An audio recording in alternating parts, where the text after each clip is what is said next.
On va essayer dans un temps très court de parler d'un sujet tellement important. Et pour ça, on prend un passage dans la Torah que vous connaissez toutes. C'est quand Akadosh Baruch Hu, il a fait sortir les bénis Israël d'Égypte, il leur a proposé de rentrer en Eretz Israël. Et à ce moment-là, les bénis Israël ont eu un problème qui va d'ailleurs les faire rester 40 ans dans le désert, c'est qu'ils vont manquer de confiance. Ils vont demander à Hachem d'envoyer les Miraglim, d'envoyer les explorateurs. Bon, c'est un passage très connu. On a déjà expliqué quelques centaines de fois que quand on prend un texte de la Torah, alors il est intemporel, il est universel, il est immatériel. Ça veut dire qu'on peut prendre l'enseignement et l'utiliser ensuite dans d'autres circonstances. Maintenant, quand les bénis Israël sont en face de cette réalité très difficile de devoir rentrer en Eretz Israël, avec la peur et tous les dangers qui accompagnent ce passage, alors l'idée c'est de comprendre que c'est un peu dans toutes les situations dans lesquelles on doit s'investir. Parce que maintenant, quelqu'un il doit rentrer maintenant dans le mariage, ou quelqu'un il fait sa alia, ou quelqu'un il rentre à la yeshiva, ou quelqu'un il rentre à la faculté, ou quelqu'un il crée un business. Dans n'importe quel domaine où quelqu'un il doit faire un choix, où il doit s'investir, il va y avoir un trouble, il va y avoir un malaise, il va y avoir une peur, il va y avoir un mal au ventre, qui est dû au fait qu'il va rentrer dans une nouvelle situation. Et malheureusement, ou heureusement, ça dépend. Donc pour les gens qui sont bien dans leur peau, ils vont dire heureusement. Pour les gens qui sont mal dans leur peau, ils vont dire malheureusement, qu'on est condamné à grandir. Vous savez, il y a une maladie cyclique chez la femme qui s'appelle la grossesse. Je ne sais pas si vous connaissez cette maladie. Donc, bon, au Hachem, la femme, elle tombe enceinte. Ok, mais un bébé qui rentre, ça veut dire qu'il faut adapter la famille, il faut adapter déjà la tête du mari quand on lui annonce, déjà, ouais. Après, il faut adapter la famille, les autres enfants, la nuit, la fatigue, tout ça. Ça veut dire quoi? Il y a un passage. C'est pareil, maintenant on dit, on va acheter la maison. On ne peut pas rester en location, mais c'est difficile, les crédits, les nerfs, les stress, les allocations, les beaux-parents, Hachem. Ah, je confonds. D'accord. Donc ça veut dire quoi? Donc ça veut dire que ça va être encore un passage. À chaque fois qu'on est confronté à une situation où on doit rentrer dans un nouveau choix, à chaque fois, il y aura besoin de deux choses. Une facette qui va s'appeler la confiance en Dieu, qui est un petit peu le sujet d'aujourd'hui, la Emouna, et une facette qui va s'appeler la confiance en soi. Parce qu'à chaque fois qu'on va rentrer dans une situation, il y a une part qui va venir de nous et une part qui va venir d'Hachem. Maintenant, puisqu'a priori, vous êtes toutes croyantes, oui, non? Oui? Voilà. Ah. Alors, j'ai déjà expliqué, mais j'ai l'impression de me répéter tout le temps, mais je vois que finalement, les gens ne comprennent pas. Quand je dis, est-ce que vous êtes croyant, ça ne veut pas dire que vous mangez kasher et que vous vous couvrez la tête et vous faites Shabbat. Je n'ai pas de doute sur ça. C'est seulement de dire, la croyance, c'est d'accepter que la réalité qui est en face de moi est adaptée à moi. Ça veut dire que la vie est un costume sur mesure. C'est-à-dire que mon mari, ça doit être mon mari. Mes enfants, ce sont mes enfants. La preuve, ils sont sortis de moi. Ouais. Mon contexte, c'est mon contexte. Mon corps, c'est mon corps. Ma parnassa, c'est ma parnassa. Ma keïla, c'est ma keïla. Tout ça, ça fait partie d'une réalité qui, si je suis ma'amine, est entièrement adaptée. Donc la question qui se pose, puisque nous sommes tous ma'aminim, c'est évident, puisqu'on est là, ouais, c'est pourquoi on se plaint. Pourquoi on se plaint? Parce que c'est adapté. Vous me suivez ou non? Donc le problème, c'est qu'il faut accepter que c'est adapté, et deuxièmement, que nous-mêmes, nous devons nous adapter à une chose qui est adaptée.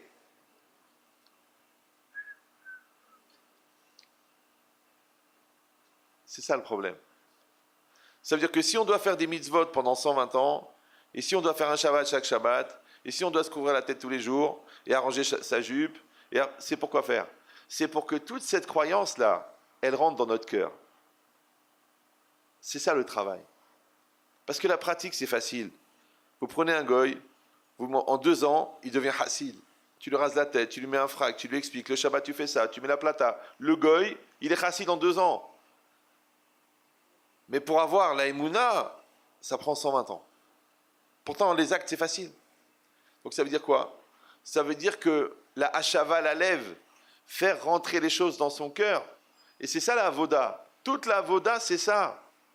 C'est comme les gens, ils croient qu'ils sont mariés parce qu'ils ont fait la choupa. Mais non. Ça prend des années pour devenir marié.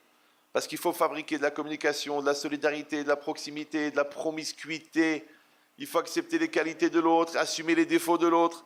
Et après, on est marié. Donc je comprends pourquoi ça met 20 ans pour se marier, puisque ça prend 10 minutes. 2 témoins, une bouteille de jus de raisin, un rave, et c'est fini. Non, non, non, non, non, non, non. Ça, c'est les starting blocks, ça.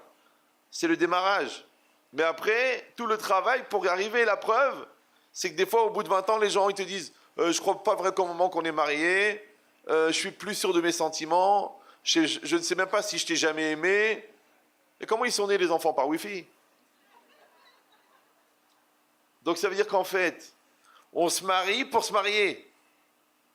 D'accord? Maintenant, si on se marie pour se marier, donc on fait des enfants pour devenir parents. L'inverse de ce que les gens croient, on est devenu parents parce qu'on a des enfants. Mais non, c'est les enfants qui nous aident à devenir parents.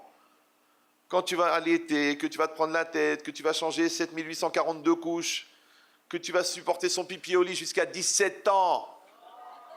Non, non, non, je ne parle pas des exceptions. D'accord? Et enlève ton doigt de ton nez et tiens-toi droit.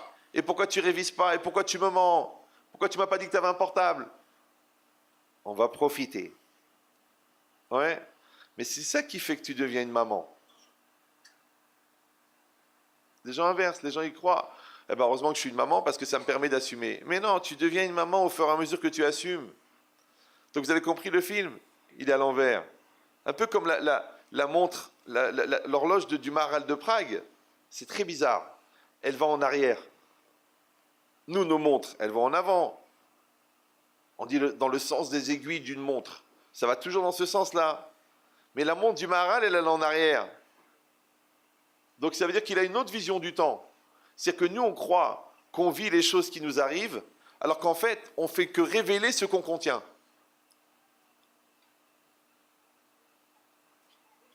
Comme une Megillah. Quand tu lis une Megillah, Vayi bimei Achashverosh, tu lis la Megillah d'Esther. Mais la fin de l'histoire, elle est dedans. Elle est dans la Megillah. Vous croyez qu'au fur et à mesure qu'on la déroule, elle apparaît sur le parchemin? Non, elle est dedans. Ben, c'est exactement pareil. La fin de notre histoire, elle est dedans. Mais seulement, c'est qu'est-ce qu'on est devenu grâce à l'histoire. C'est ça qui est intéressant. Donc on te dit, tu vas avoir ces enfants-là, tu vas te marier avec cette personne-là, tu vas acheter cette maison-là. Mais cette maison-là, elle va t'amener de la joie ou de la ramma? Ce crédit-là, il va te développer ta maturité ou il va t'angoisser pendant 22 ans? Mais c'est le même crédit. Cet enfant-là, tu vas évoluer avec lui parce qu'il avait des difficultés, parce qu'il y a eu un problème à l'accouchement, parce qu'il était mal dans sa peau, et toi tu as travaillé, tu t'es battu contre l'école, tu as trouvé des cours particuliers, et bah au Hachem maintenant, il est Rosh Yeshiva, alors que tout le monde disait que c'était un attardé. Ou non, tu vas dire, ah, eh ben, écoutez, le médecin m'a dit qu'il y a eu un problème à la naissance, et qu'il a des problèmes, et il a l'esprit un peu lent, et il a mal été oxygéné, et que qu'est-ce qu'on va faire? Eh ben c'est pas grave, il rangera les litres d'huile au supermarché. Pourquoi? Pourquoi il n'a pas le droit, lui? Maintenant, réfléchis bien. Ok, tu l'as sauvé. Ok, tu en as fait un homme extraordinaire. Mais tu as vu la femme que tu es devenue grâce à ça, toi? C'est que la vie, c'est une salle de musculation. Maintenant, plus tu vas travailler, plus tu vas grandir. Le vrai problème, c'est que les gens, ils essaient de trouver des systèmes pour ne pas travailler. Parce que c'est toujours plus pratique. C'est comme si quelqu'un va dans une salle de sport, et les haltères, elles sont sur moteur. Et lui, il s'allonge. Alors le gars, il dit, en sortant, tu prends pas une douche? Non, j'ai pas sué. C'est normal, c'est la machine qui a porté. Vous me suivez ou non? Ben, toute la vie, c'est comme ça. Maintenant, le problème, encore une fois, c'est que c'est des étapes. Et chaque étape, elle va te proposer un nouveau challenge, un nouveau défi. Et ton mari, il a changé, et ta femme et tes enfants, ils ont grandi. Et maintenant, c'est le shidour. Et après, il y a la parnassa. Et là, il y a les parents qui vieillissent. C'est des étapes. Et chaque étape, tu vas aborder. Et quand tu vas aborder, tu vas te trouver dans une situation. Alors, comment je l'aborde? Je l'aborde avec la force, je l'aborde avec l'inconscience, je l'aborde avec le déni de réalité, oui, je l'aborde avec la peur, je l'aborde avec le transfert de culpabilité, le transfert de responsabilité. De toute façon, c'est ta faute, c'est ton problème, c'est toi qui l'as voulu, c'est toi qui l'as assumé. Qu'est-ce que je vais faire? Je vous ai déjà dit que dans une situation à 100%, tu es concerné à 100% par au moins 50% de la situation. Maintenant, si tu penses que tu n'as rien à voir, si tu penses que tu n'es pas concerné, si tu penses que tu n'as pas ta place ici, alors c'est une vraie question. Comment tu peux nous dire que tu n'étais pas à la bar mitzvah alors que tu es sur toutes les photos? J'y étais pas, je te dis que j'y étais pas. Comment tu peux être sur les photos? Comment tu as fait pour être sur les photos? C'est un montage. Eh bien, il y a des gens qui sont convaincus qu'ils ne sont pas concernés dans la réalité dans lesquelles on les voit. Maintenant, vous, vous êtes là. Moi, je suis là. Donc, je suis concerné. Vous, vous êtes concerné. Vous me suivez? Maintenant, vous voyez une bêtise. Vous êtes concerné. Vous voyez un bonheur. Vous êtes concerné. Il n'y a pas d'erreur. Maintenant, quand toi, tu vas dire « Non, c'est pas évident. De toute façon, c'est de sa faute. De toute façon, j'ai rien fait. De toute façon, je ne suis pas à l'intérieur du système. » Ça veut dire que le bon Dieu, il t'a mis dans une situation qui n'a rien à voir avec toi. Et si quelqu'un va dire « C'est possible », dans la complexité de la redistribution cosmique du Mazal, alors il faut savoir une chose, c'est que les outils dont tu auras besoin dans les situations futures, on te les donne dans les situations d'avant. Je ne sais pas si vous me suivez. C'est comme si les ouvriers ils vont rentrer à la mine. Et il y a le contremaître, il leur donne à chacun des outils. Alors chacun qui rentre, une pelle, une pioche. Tiens, une pelle, une pioche, une pelle, une pioche. Et les mecs, ils avancent, ils rentrent dans la mine et ils cassent. Ils ramassent, ils cassent. Et lui, quand il arrive, on lui donne 5 pioches et 4 pelles. Le gars, il dit, attends, allez, avance, avance, avance, il y a des mondes qui attendent. Bon, le gars, il avance avec ses 4 pelles et ses 5 pioches, il les jette par terre, il en prend 2, il travaille. Il ne comprend pas. Après, il y a quelqu'un qui vient, il lui dit, oh, excuse-moi, j'ai oublié ma pelle. Ah, tiens. L'autre, il dit, ah, viens, j'ai cassé ma pioche. Ah, tiens. Maintenant, il a compris pourquoi il a reçu ça. Ça va? Eh bien, c'est pareil. La pelle et la pioche qu'on te donne, c'est les kélim. On t'a donné de l'intelligence, on t'a donné de la patience, on t'a donné de la finesse. Au contraire, on t'a donné de la nervosité. On t'a donné une capacité laxative outrancière.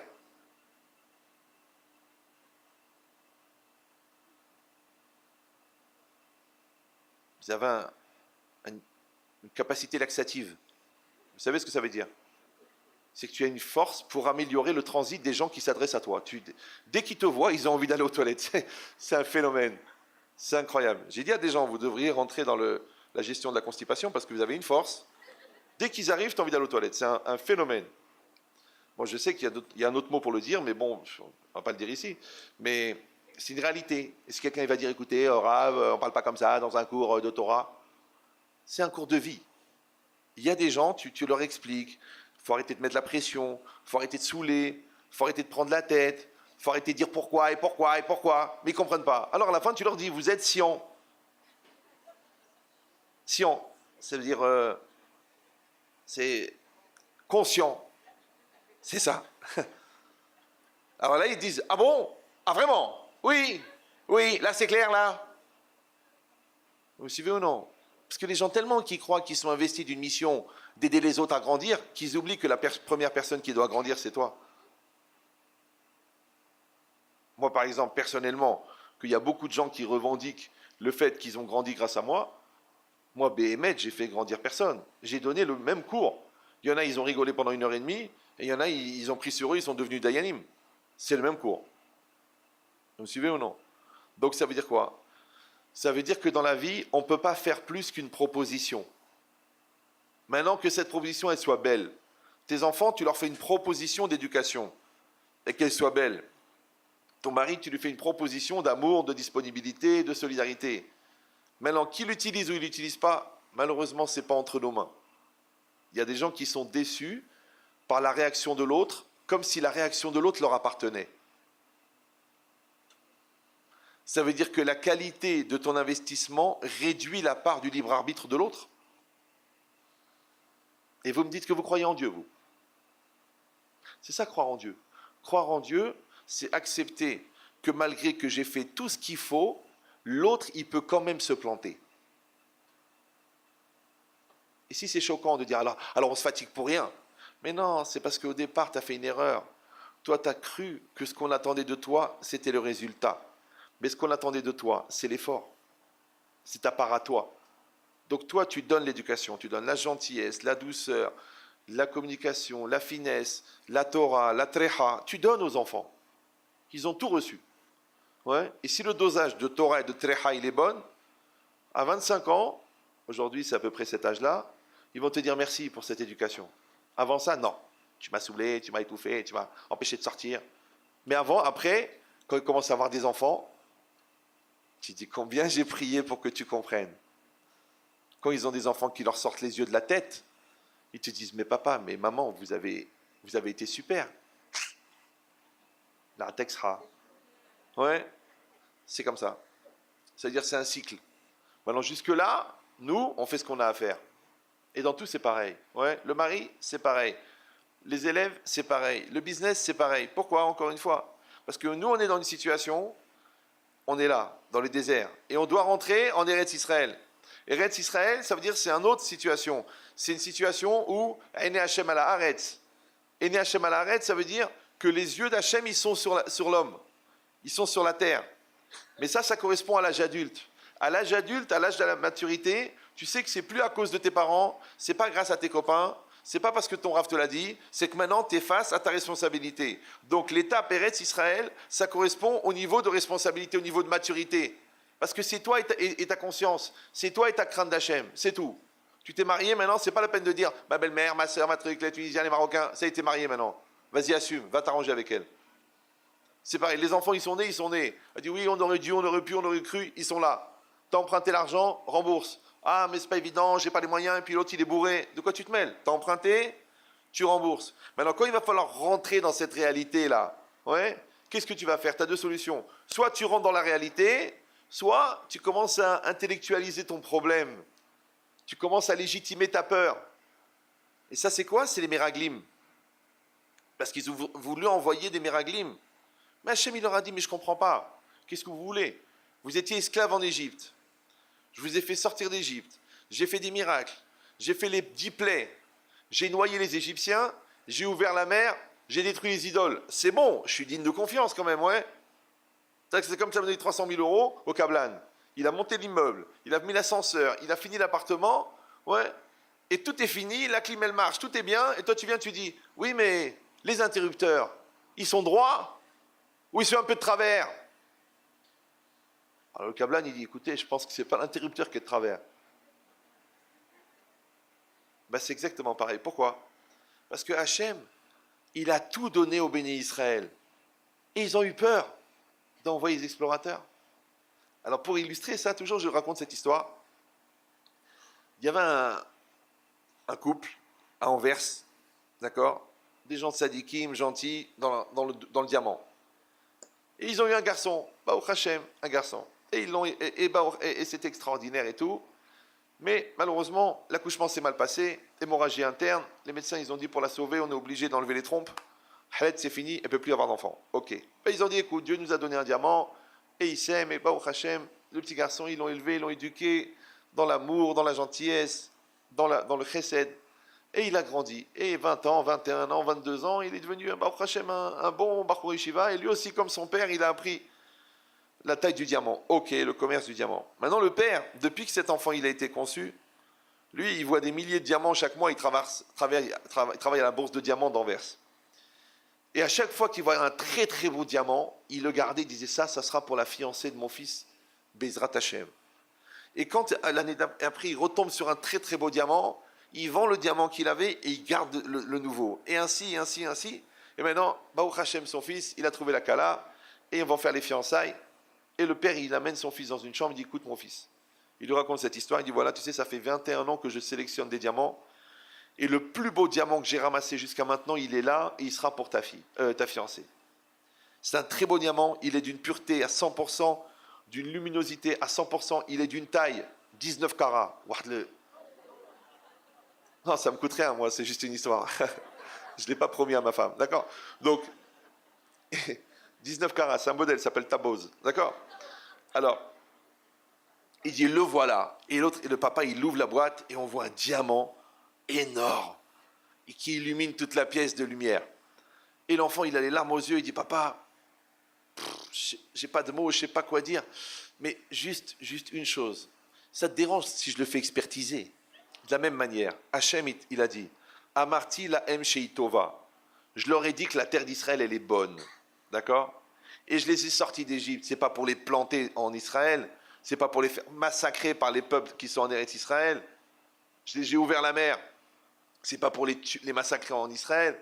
J'ai fait les 10 plaies d'Égypte. C'est pas pour les faire souffrir en Israël. Donc comment tu as pu croire que c'était pour ton mal? Si vous allez dire, ouais, c'est vrai, c'est gros, c'est gros. Pourquoi on n'a pas eu des fois le problème avec nos enfants, qu'on fait tout pour eux, et c'est eux qui nous en veulent le plus? Incroyable. Tu dis, mais attends, mon amour, depuis que tu es né, je m'occupe de toi. Tu crois vraiment que je veux te faire souffrir, que je veux te casser ton couple, que je veux être mal avec toi, que je veux m'imposer à toi, que je veux t'imposer mes choix? Mais chérie, je te respecte depuis que tu es né. Tu aurais pu ne même pas naître si avec ton père on s'était préservé. Ouais. Et tu es né. Après toute la grossesse, je t'ai porté. Pourtant c'est difficile. Tu m'as frappé avec des coups de pied depuis que tu étais conçu. Ouais. L'accouchement, il a duré 21 heures. J'ai rien dit. D'accord. Après, tu as fait une crise d'adolescence qui a duré à peu près 9 ans. J'ai rien dit. Les 2 ans avec Christine, j'allais mourir, j'ai mangé des veilleuses. J'ai rien dit. Tu as fait tchouva, j'ai accepté tes extrémités. Tu es venu, tu m'as dit, ouais, à Pessah, il faut mettre du papier alu au plafond. Amen. Je l'ai fait. Tu es rentré à la yeshiva, j'ai payé. Tu as trouvé une kala, j'ai payé le mariage. Et maintenant, tu viens, tu me dis, papa, maman, t'es trop intrusive, tu te mêles de notre vie. Comment je me mêle de notre vie? Je viens une fois par an vous voir.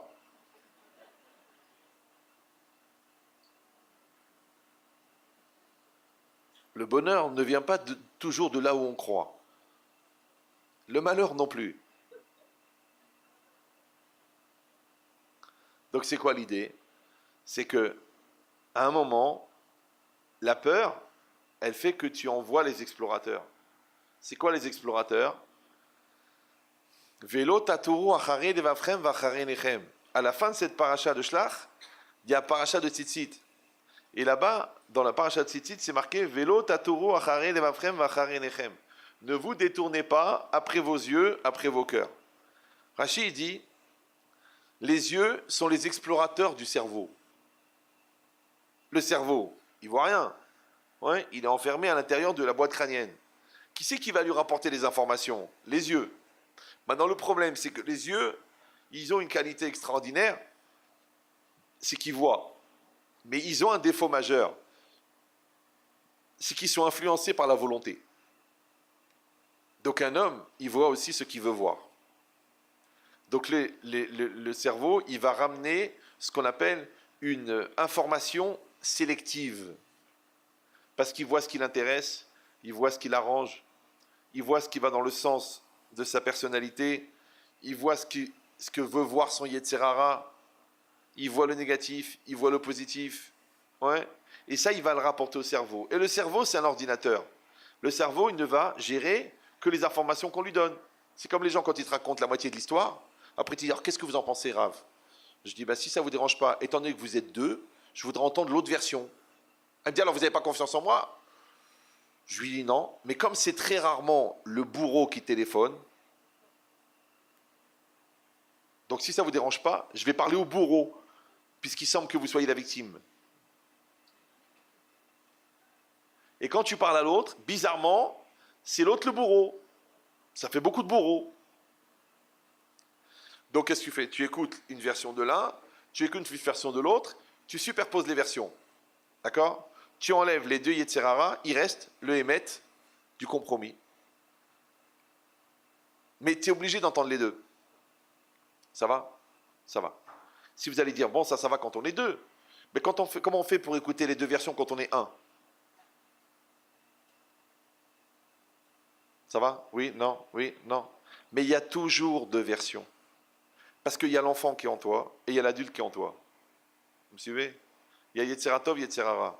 Il y a celui qui veut réussir et celui qui préférerait que ça rate. Il y a celui qui veut aller absolument au rendez-vous et celui qui préfère que le rendez-vous soit annulé. Toujours, il y a les 2 tendances à l'intérieur. C'est pour ça que c'est marqué dans Rashi là-bas que quand les Bnei Israël se sont présentés devant Moshe Rabbeinu pour avoir le droit d'envoyer les explorateurs, qu'est-ce qu'il dit Rashi? Le passage qui dit Vatikrevu alay kulchem. Vous vous êtes tous approchés de moi. Kulchem, vous tous. Qu'est-ce qu'il dit Rashi? Be'ir vuvia. Vous êtes venus mélanger. Yeladim dochafim atezekenim. Les jeunes poussaient les vieux. Prenez la situation, ouais. Imaginons. Voilà, on veut rentrer en Eretz Israël. Ok. Et on s'affole. On dit, oui, mais on ne sait jamais, on ne connaît pas leur défense, on ne sait pas comment elle est organisée, comment faire la guerre. Est-ce qu'ils sont nombreux? Est-ce qu'ils sont forts? Est-ce qu'ils sont armés? On ne sait pas. Donc les jeunes, ils vont voir les vieux. Les vieux, qu'est-ce qu'ils font? Les Ekenim, c'est les Chachamim. Ils vont chez Moshe Rabbeinu, gentiment, ils disent, écoute Moshe, on a écouté les doléances des jeunes, et maintenant on voudrait avec toi parler tranquillement. Normalement, ce sont les gens âgés qui vont aller, enfin les gens responsables qui vont aller voir, parce qu'ils veulent calmer les doléances des gosses qui paniquent. Ça va? Super. Maintenant, ça ne s'est pas passé comme ça. C'est marqué que les jeunes poussaient les vieux. Maintenant, normalement, le vieux, c'est celui qui est stable, et le jeune, c'est celui qui est instable. À l'intérieur de toi-même, il y a le jeune et le vieux. Comme quand la fille, elle vient chez moi, elle me dit, Rabbi Chetri, vous comprenez, bon, mes parents ne sont pas d'accord avec le mariage, qu'est-ce que je dois faire? Je dis, mais attendez, il est sérieux? Non. Il est menteur? Oui. Il est travailleur? Non. Il est paresseux? Oui. Il est grossier? Oui. Il est religieux? Non. Il est stable? Non. Il fume des joints? Oui. Je lui dis, mais... Et vous êtes étonné par la réaction de vos parents? Parce qu'au fond, ils ne le connaissent pas. Moi, je sais que son fond, il est bon. Ok, mais il est bon au fond, mais on ne peut pas vivre avec un scaphandre.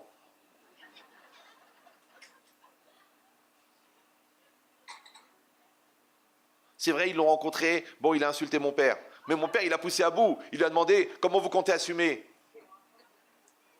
Mais moi, je sais le prendre. Je sais lui parler gentiment. Je sais lui faire comme il faut. Et ça se passe très bien avec moi. Je dis franchement, de vous à moi, regardez-moi bien dans les yeux. Elle me regarde comme ça. Oubliez que c'est votre Hatan. Vous l'auriez présenté à votre sœur. Elle réfléchit et me dit, Hazve Shalom. Je dis, mais alors, s'il n'est pas bon pour votre sœur, comment il peut être bon pour vous? Alors, je vous explique. Celle qui est amoureuse, c'est la fille qui est en vous. Ouais. Et celle qui est consciente, c'est la maman qui est en vous. Maintenant, vos parents, ils sont juste l'expression de votre conscience. Maintenant, quand on est inconscient, ouais, c'est marqué Katan, Gadol Omed Al-Gabav. Un petit, il a un grand au-dessus de lui. Maintenant, normalement, toi, tu dois jouer les deux rôles. Tu as la maman qui est en toi, qui te dit, bon, est-ce que raisonnablement, c'est un gars sérieux qui me rassure? Et la jeune fille qui est amoureuse, qui voit rien, qui... On dit l'amour est aveugle, mais il y a un autre mot, mais c'est pas poli. D'accord? Mais c'est ça le problème. Donc qu'est-ce que tu vas faire, toi? Si toi, tu vois que tu es Beirvouvia, tu es mélangé, la preuve, l'enfant qui est en toi, il arrive à déstabiliser l'adulte qui est en toi, ça veut dire que tu es en train de faire un mauvais choix.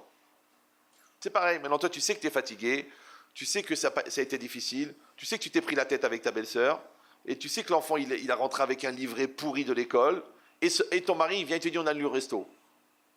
Et toi tu lui envoies une décharge.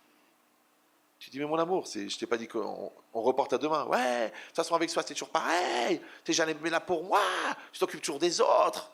En vérité tu es en train de lui mettre toute la remma, c'est-à-dire 97%, de l'extérieur qui n'a rien à voir avec lui, mais comme l'enfant qui est en toi, il avait besoin maintenant d'être pris dans les bras, d'être pris en charge, d'être aimé, et que juste l'épaule auquel tu t'attends pour t'appuyer, elle s'est enfuie maintenant, genre elle l'a reportée à demain, tu exploses. Mais là maintenant, c'est qui a réagi? C'est l'enfant ou l'adulte? C'est l'enfant. Il s'appelle Yeladim Dochafim et Azekenim. Vous me suivez? Oulala.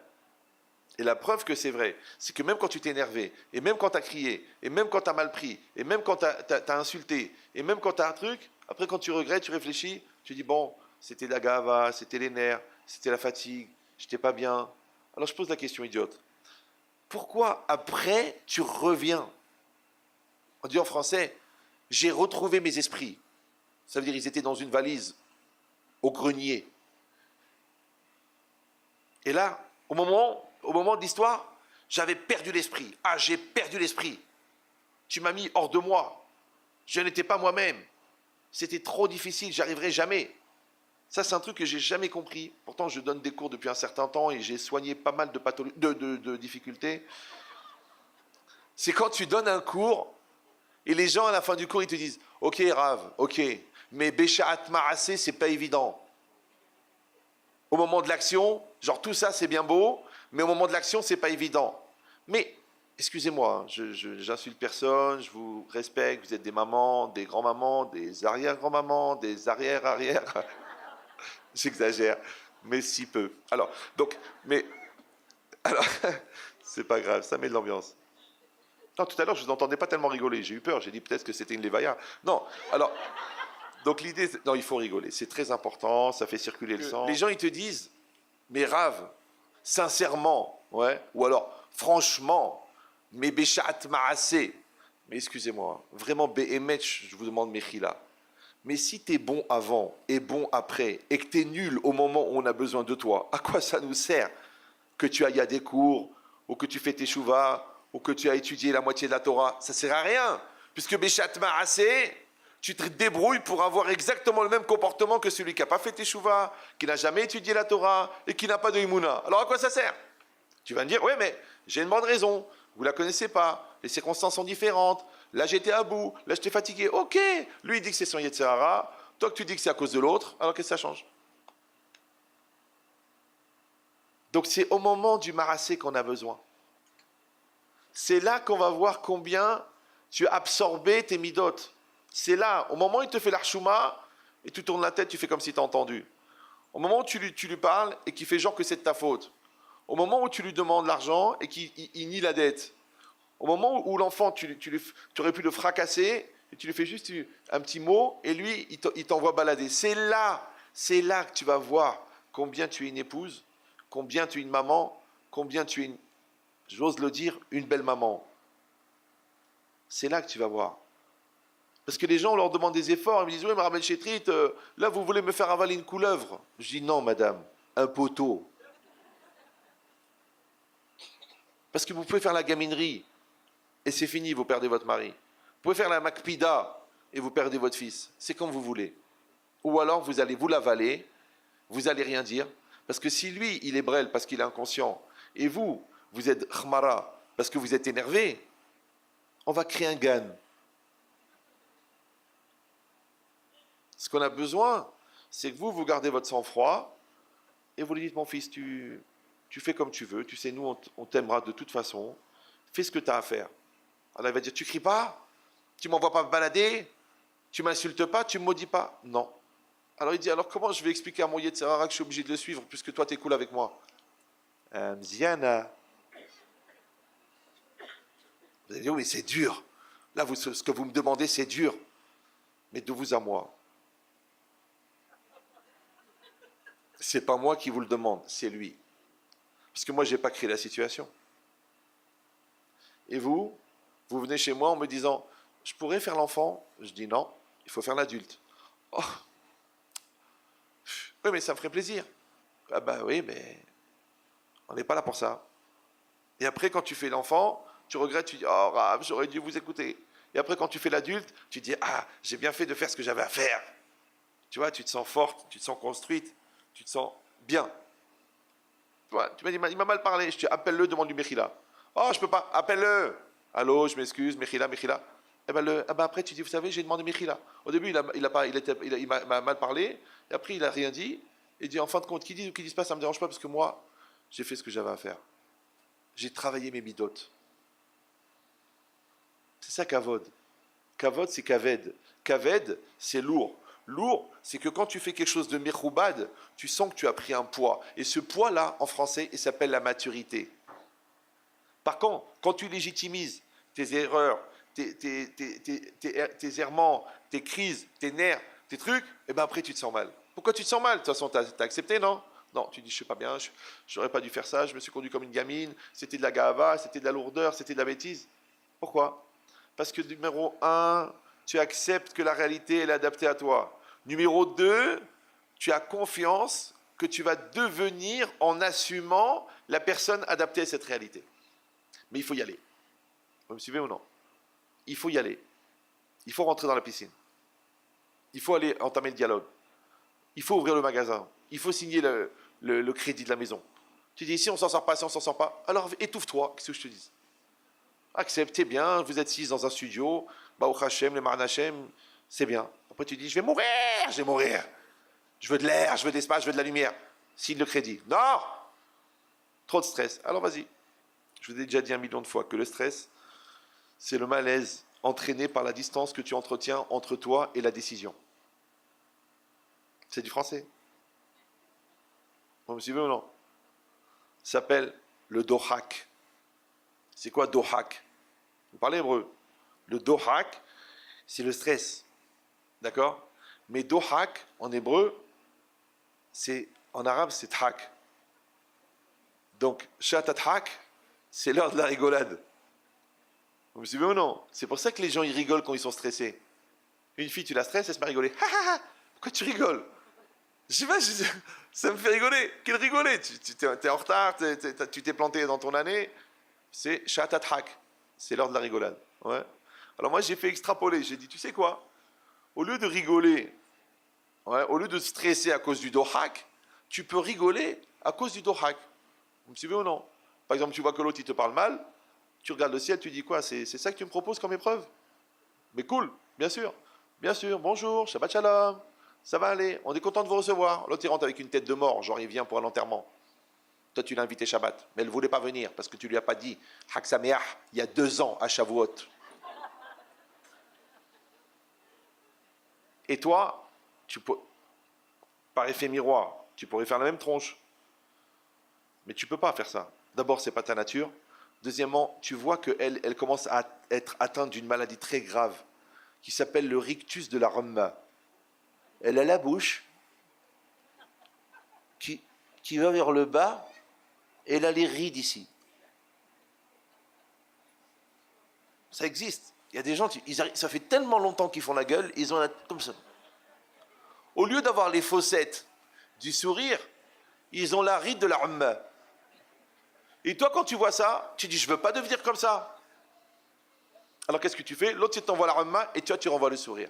Beruchim Abaim, aïe aïe aïe, quelle joie de vous recevoir, quel plaisir. Mettez-vous à l'aise. Ah, tu sais, tu nous amènes la bénédiction. Hachem te protège. Oh là là, quand ils sont beaux les enfants, oh là, ils ont tous la même tronche. On dirait des schtroumpfs. D'accord? Ouais. Mais c'est pas grave. Donc c'est quoi l'idée? Ouais. Mais il n'y a que Monsieur Grincheux. Tous schtroumpfs grincheux. Ils ont tous... Ouais. C'est pas grave. C'est la famille Mchen, elle est très connue. D'accord? Eh ben toi, tu dis, je vais pas me laisser emporter par ta Ramma. Je ne vais pas partir dans ton angoisse. Je ne vais pas rentrer dans ta pathologie. Moi, je t'envoie du positif. Ouais. Pourquoi? Parce qu'il y a déjà tellement d'angoisse dans le monde. Je vais rajouter.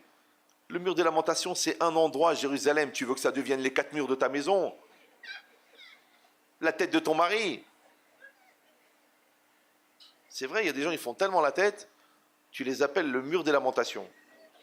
Des fois, tu les regardes, tu dis, j'ai envie de mettre un bout de papier dans le nez, je ne sais pas pourquoi. Peut-être ça porte bonheur ou là.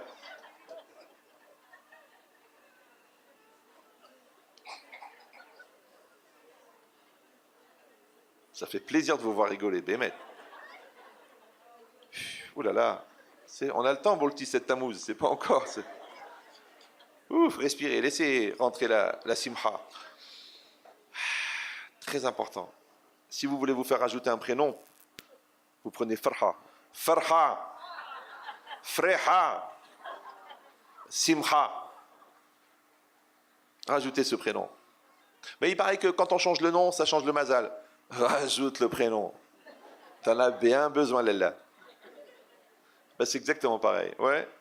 Que si toi, tu sens que tu es mélangé dans ta tête, si tu vois que tu es en perte de contrôle, si tu vois que ce n'est pas toi qui décides, si tu vois que tu es en réaction et non pas en décision, ça veut dire que tu es en train de faire un mauvais choix. C'est un diagnostic simple, facile. Tu n'as pas besoin d'être un grand psychologue ou d'avoir fini le Talmud. Tu sens tout de suite que si tu es mélangé, ouais, tu n'es pas clair, tu n'es pas bien, tout de suite, va te mettre au clair. C'est pour ça que toujours on dit Moussar, Zébirou, Ramidot. Il faut éclaircir les choses. Il faut clarifier les choses. Tout de suite. Pourquoi? Parce que ce que tu vas apporter à la réalité, c'est ce que tu es à ce moment-là, à l'instant T. Donc tu fais ce travail-là, et tu te mets bien, et tu te mets positif, et tu te mets intelligent, et tu te mets avec la Emouna, et tu mets avec la Simchat Chaim, et à ce moment-là, tu ouvres les yeux, et tu envoies les explorateurs.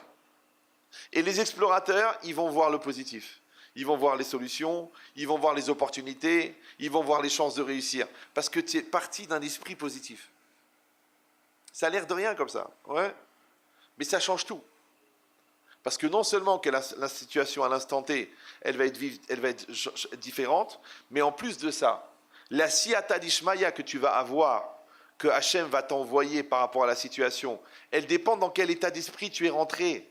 Vous me suivez ou non? Tu rentres avec la culpabilité, tu prends la tréha. Tu rentres avec la peur que tes papiers ils sont mauvais, on te refuse le prêt. Ouais, tu rentres au chidour en disant je suis moche, j'ai pris 5 kilos. Le gars il voit une grosse. Mais si toi tu pèses 83 kilos, mais que tu es heureuse, tu es bien dans ta peau, tu es souriante, tu es positive, le gars il dit écoute, je sais pas, mais j'ai même pas vu son visage. Elle était tellement bien, tellement à l'aise. Mais si tu rentres avec l'arme comme ça, tu essaies de rentrer tous les kilos. Et ouais, combien un trou noir il peut absorber? Déjà, tu as mis la robe de ta soeur de 12 ans. Elle va exploser. Il a reçu 2 boutons dans la figure, il a dit arrêtez, arrêtez, c'est trop serré. Non, tu dois être bien dans ta peau. Quand tu es bien dans ta peau, au Shidour, qu'est-ce qu'il voit lui? Une lumière qui rentre. Et dans tout, c'est pareil. Tu vas accueillir ton mari. Ok, tu es fatigué, tu es stressé, les gosses ils t'ont tué parce qu'ils sortent à 1h de l'après-midi. Lui, il arrive tout frais à 8h, du collège ou du travail. Ouais, tranquille, bonjour, qu'est-ce qu'on mange? Tu sais ce que tu vas avaler? Non. Tu dis, je prends sur moi, c'est l'homme de ma vie, le père de mes enfants, le grand-père de mes petits-enfants, le voisin de ma voisine. Tu te mets un petit coup. Il aime bien quand tu te mets le petit trait noir en haut là. Un petit peu de rouge. Arrange. Arrange ta perruque, c'est pas grave. Pourquoi il n'est pas obligé de voir la mère Denis? La hausse côte de la grand-mère. Ah, après, tu m'étonnes qu'il met 1h30 pour rentrer du collège alors qu'il étudie juste en face. Et tu dis, j'ai pas trouvé de place. Et tu comprends pas, il est venu à pied. Lui, il a épousé la vedette. Il n'a pas épousé la mère Venie. C'est pour ça, toujours aux calottes, je leur dis, ne vous maquillez pas trop au mariage. Parce que les calottes, aujourd'hui, ils prennent des maquilleuses, payent 3000 shekels. Le gars, il lui fait le ravalement. Une couche, tac. Le soir du mariage, elle est waouh. Mais le lendemain, elle est démaquillée. Elle sort de la salle de bain, lui, il voit la femme de ménage qui arrive, il dit, madame, qu'est-ce que vous faites là? Elle dit, mais enfin, c'est moi. C'est ta cala, Myriam. Tu peux pas être le soir Cléopâtre et le matin la momie. Tu peux pas. C'est pas possible. Donc, tu nous fais un petit maquillage discret. De toute façon, tu es belle naturellement. Ouais, tu te mets un petit truc, c'est bien, ça suffit. Ton mari rentre, il voit une lumière. Il voit la Shekhina. Ah ben, il va t'envoyer un sourire. Ça marche très bien. Non, toi tu dis, je l'attends pour vomir. Mais est-ce que vous avez vu une cuvette de WC qui est contente de recevoir du vomi, vous? Ça n'existe pas. D'accord? Eh bien, sache que le visage de ton mari, le visage de ta femme, le visage de tes enfants, le visage de ta famille et le visage de ta réalité, c'est la même chose. Donc, comment tu rentres? Tu rentres avec la Emouna, tu rentres avec le bien-être, tu rentres avec la Simchat Chaim, tu envoies les explorateurs. Il n'y a pas de peur. Il n'y a pas de peur. Tu vas à la banque, tu dis, écoutez, moi, je vais assumer ce crédit. Vous me le donnez, c'est bien. Vous me le donnez pas, c'est pas grave. Ouais. Tu vas voir le propriétaire, tu dis, moi, monsieur, cette maison, je la veux. Si Dieu veut, je vais trouver ce qu'il faut. D'accord? Tu vas voir le directeur d'école, tu dis, écoutez, je pense que cette école, elle est bien pour mon fils. Maintenant, si Béhémet, vous voulez pas, c'est pas grave. Ça veut dire que je sais que le bon Dieu, il l'a sauvé d'un fou. Vous me suivez ou non? C'est comme ça. Ça veut dire qu'il faut être tranquille. Il faut être bien. La Emouna, elle doit produire de la sérénité. Si ta Emouna, elle ne produit pas de la sérénité, c'est pas de la Emouna, c'est de la Daaga. C'est pour ça que le Chovot Alvavot, il dit que Baal Abitachon, celui qui a Bitachon, il a 2 avantages. Numéro 1, c'est que Hachem s'occupe de sa parnassa, puisqu'il compte sur Hachem. Numéro 2, c'est qu'il a la tranquillité. Maintenant, quelqu'un, il a la tranquillité parce que grâce à Dieu, il a 122 millions d'euros dans son compte. Ou quelqu'un, il a la tranquillité parce que, Baruch Hashem, il a ce qu'il a besoin. Ouais. Ils sont mariés, ils avaient 3000 shekels par mois. Maintenant, des fois, il leur faut 23 000, ils trouvent. Des fois, il doit marier un enfant, il trouve. Et quand il a voulu acheter, il a trouvé. C'est ça, Bécha'a Tova. C'est quoi Sha'a Tova? Vous parlez l'hébreu, non? Sha'a Tova. Non, c'était pas une question. Si vous ne comprenez pas ça, il faut retourner à Paris. D'accord? Donc, Sha'a, Tova. Sha'a, c'est l'heure. Et Tova, c'est bon. D'accord. Mais on a expliqué plusieurs fois pour les redoublants, et les redoublants, j'en reconnais beaucoup, que Tov, ça ne veut pas dire bon, ça veut dire complet. Donc Tova, c'est complète. Et Shara Tova, c'est quoi? C'est le moment qui est complet. Maintenant, puisque Tov, ça veut dire complet, donc complet, ça veut dire que ça me complète. Complet, ça veut dire que moi, je suis complet avec ce moment-là. Maintenant, si moi, je suis Béchalom, parce que je suis Shalem, alors ça produit d'Achlemut, d'accord? Et je suis bien. Parce qu'Ani Shalem Imadava. C'est pour ça que quand Yaakov il est sorti de la rencontre avec Esav, c'est marqué Vayetse Yaakov Shalem. Yaakov il est sorti entier. Ah, pourtant il y a eu du stress, pourtant il y a eu de l'angoisse, pourtant il a eu peur de mourir. Ouais, mais il est sorti Shalem. Ben, c'est exactement pareil. Toi tu sors Shalem parce que tu sors Shalom. Maintenant, chaque situation, des fois elle est belle, des fois elle est moins belle. Ouais, des fois tu t'y attends, des fois tu t'y attends pas. Mais toi, tu as un projet de sortir Shalem. Maintenant, ce moment-là où tu es Shalem, enfin ce statut de Shalem, il s'appelle Tov, Tova. Maintenant, Et et Shah, c'est le même mot. Shah, c'est l'heure, et Et, c'est le moment. D'accord? L'instant. La personne, elle est faite en trois parties. La Neshama, le Nefesh et le Gouf. D'accord? Le corps, c'est de la viande, c'est de la matière. Au bout de la matière, il commence le Nefesh. Dans le Nefesh, il y a le psychique, le moi, la conscience. Au bout de la Neshama, au bout du Nefesh, il y a la Neshama. À l'embouchure entre la fin de la Neshama et le début du Nefesh, il y a ce qu'on appelle la racine du Nefesh. La racine du Nefesh, c'est là-bas qu'il est le Ratson. Comme ça, il explique le Ravolbeu. Maintenant, Ratson, en hébreu, c'est pour ça que Ratson, c'est la même gematria que Mekor. Mekor, c'est la racine.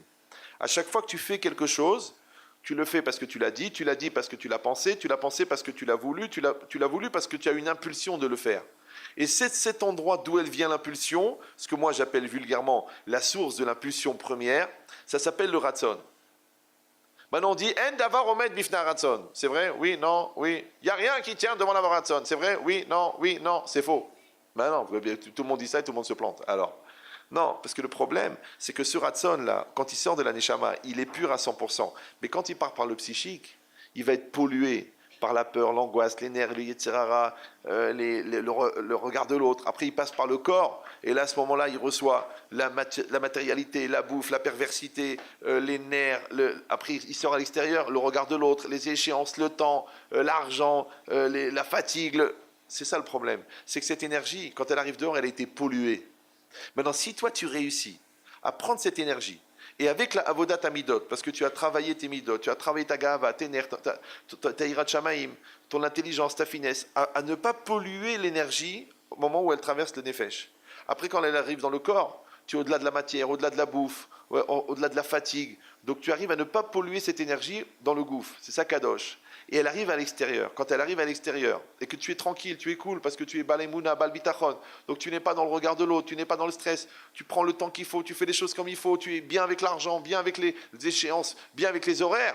Cette énergie-là, elle a gardé la même qualité qu'à son origine. Et ça, ce ratson-là, ça c'est ça, en davar omed bifna ratson. Ouais. Mais alors, comment on appelle les gens qui arrivent à passer de là à là sans déperdition d'énergie? On appelle Yireh Hashem, celui qui craint Dieu. Et qu'est-ce qui est marqué? Retson Ireav Yarase. La volonté de ceux qui le craignent, il va accomplir Hashem. Ouais.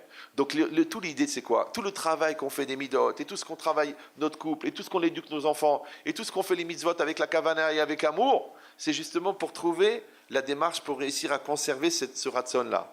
Maintenant, si ce ratson-là, il est bien conservé, et qu'il est à 100% avec la réalité, puisqu'on a dit que quand toi tu es complet avec la réalité, ça s'appelle Shara Tova, ouais, et que ce Shara c'est quoi? C'est le Het, et que le Het c'est le moment où ton Ratson intérieur il rencontre la réalité, s'appelle Het Ratson. C'est ça, Het Ratson. Vous me suivez ou non? Les gens, tu sais, la sortie de Kippour c'est Het Ratson. Le Motzei Shabbat, il faut faire des prières, c'est Het Ratson. Tu as été au Kever de Rabbi Shimon Bar Yochai, tu danses, c'est Het Ratson. Tu maries ton fils, tu es content, tu es heureux, tu es épanoui, c'est Het Ratson. Mais les gens, ils croient que c'est l'heure du Ratson. Pardon. Tu crois que c'est l'heure du Ratson. Het Ratson, eh bien c'est l'heure du Ratson. Het Ratson. Mais non, Het Ratson, c'est parce que tu as trouvé une opportunité pour amener ton essence à la réalité. Vous me suivez ou non? Tu as profité de la simcha de la Khatouna pour faire une vraie teshuva. Tu as profité de Yom Kippour pour développer une itoreroute pure, ouais, un enthousiasme vrai. Tu as profité de cette colère pour prendre sur toi et ne pas te mettre en colère. Alors tu peux faire des bénédictions parce que c'est Et Ratzon. Vous avez compris? Ça veut dire que le Et Ratzon, c'est toi qui le fabriques. Mzianoullah. Vous avez compris l'idée ou non? C'est beau ça. Ah, attendez-vous. Non, gardez ça pour Gad. Ouais. Donc ça veut dire quoi? Ça veut dire que chacun d'entre nous, il a la possibilité, Bezrat Hashem, de fabriquer des Et Ratzon. Et je vais vous dire une chose qui est violente. Ne le prenez pas mal. Si vous arrivez à en fabriquer un par jour, c'est énorme. Parce que déjà, pour arriver au Et Ratzon de la fin de Kippour, il faut 40 jours. 30 jours de Slichot, 2 jours de Rosh Hashanah, 10 jours de Aseret Yom Teshuvah, 1 jour de Kippour pour arriver à un Et Ratzon. Vous me suivez ou... D'accord? C'est pareil. Toi, tu fais 21 ans d'éducation, d'amour, de Terecha, de Torah pour arriver à la Choupa et tu as un Et Ratzon. Tu dis, Baruch Hashem, l'enfant, il est stable, il est éduqué, il est tzaddik, il est autonome, Et Ratzon. Vas-y, fais une bracha maintenant. Attrape les gens. C'est pour ça que le Khatan, il fait des brachot. Ouais. Parce qu'il est, non, il est censé arriver à Et Ratzon. Ça va?